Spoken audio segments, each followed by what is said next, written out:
Alors nous sommes le jeudi 13 avril 2017, nous sommes à Moustier-Sainte-Marie, j'ai quelqu'un à côté de moi, je vais lui demander de se présenter, bonjour. Bonjour, Carole Sénès-Cozané. J'ai réalisé un livre sur Moustier-Sainte-Marie il y a 2 ans, Département. Alpes-de-Haute-Provence 04. Alors qu'est-ce qu'il y a pas loin? Il y a des choses assez connues quand même, géographiquement. Déjà le village en lui-même, Moustier-Sainte-Marie, est connu internationalement pour sa faïence et ses ateliers que l'on peut toujours visiter et qui marchent toujours avec de très belles faïences. La chapelle Notre-Dame de Beauvoir, les champs de lavande, le village pittoresque de Moustier avec ses remparts, pas très loin le lac de Sainte-Croix et les gorges du Verdon. On est passé devant pour venir. On est là pour quelque chose justement d'assez particulier.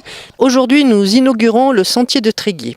Alors, le sentier de Tréguier, c'est un sentier de 4 km que l'on a aménagé avec 20 panneaux informatifs sur la faune, la flore et les bâtiments du patrimoine. Sous un beau soleil aujourd'hui, nous sommes plusieurs à fêter cela. C'est un groupe de travail de 4-5 personnes. On a pris un dessinateur graphiste, Jean-Marc Navello, qui nous a fait un très beau travail.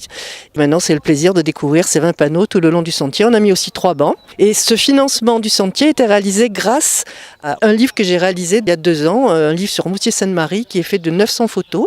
C'était une super aventure humaine. Tout le village a participé pour réaliser ce livre. Toutes les ventes du livre reviennent donc à la commune. Et donc aujourd'hui, on a restauré le sentier.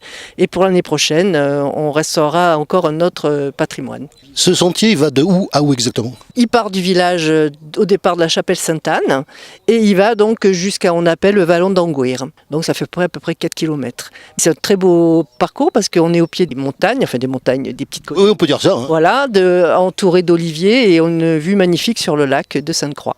Ah oui, là on a des oliviers juste à côté de nous. J'ai une pensée pour Olioul, la fête de l'olivier, un beau spectacle que nous avons. Hein. Quand on va cheminer sur ce sentier, qu'est-ce qu'on va voir exactement? Quel point de vue? Vous avez vu non seulement sur le lac de Sainte-Croix, vous avez vu sur la vallée de la Maille, donc qui est la vallée qui reçoit la petite rivière de Moustier. Ça s'appelle Tréguier parce que 13 guerres, 3 rivières, étaient ces 2 rivières qui en font une troisième. D'où le sentier de Tréguier. La réalisation des panneaux entre le moment où on le décide et le moment où ça se fait. Ça a tourné entre 6 et 10 mois.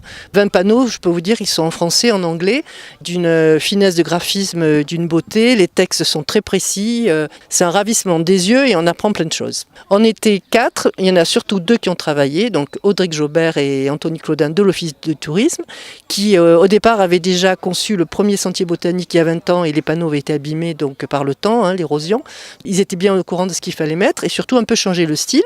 Jean-Marc Navello, le dessinateur artiste graphiste, a écouté les besoins donnés par l'Office du tourisme, a réalisé les panneaux et la mairie donc a financé la matérialisation et l'emplacement, la mise en place des panneaux. Je vais revenir sur ce livre. Moi ce livre, je vous le dis franchement, je vous l'ai dit d'ailleurs avant qu'on commence, me rappelle un livre qui a été fait au niveau de la Seine-sur-Mer sur les chantiers avec des illustrations comme ça. Moi je vous le dis franchement, ce que vous avez fait c'est magnifique. Vraiment c'est de toute beauté. Les vues qu'il y a dans ce livre, qui est très fourni d'ailleurs. Oui, il y a 900 photos.